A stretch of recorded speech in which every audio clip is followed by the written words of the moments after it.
All right, let's talk installation. Before you start, remember that the key to a good tile job is a dry layout. Take the sheets out of the box, inspect them, mix them up, and see how they fit together.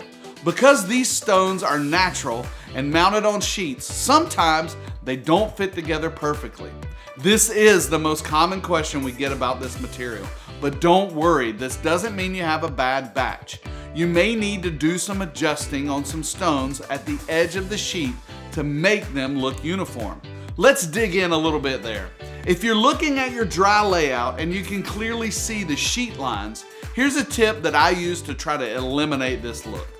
When our brains notice patterns, they can pick up on it pretty quickly, but you can trick your brain by changing a little bit of the details.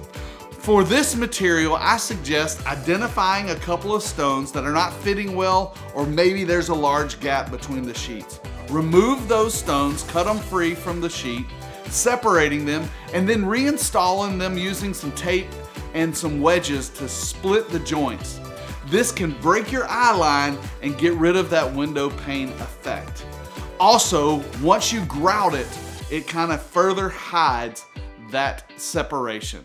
For installation, I suggest using a 1/4 by 1/4 inch notch trowel and always your proper troweling techniques. Be careful to make sure the thin set isn't coming through the grout joints. Because they're tight, this can make a really big mess. You want to press in each sheet firmly using a grout float or a beading block to ensure a full bond. Double check your coverage to make sure the mortar is not just on the mesh, but it's going through the mesh to bond to your stone. Remember that all installations should refer to the most current TCNA manual and follow all the directions on all your materials, especially the mixing quantities. If any stones come loose or fall off during the installation, no problem, just stick them back down.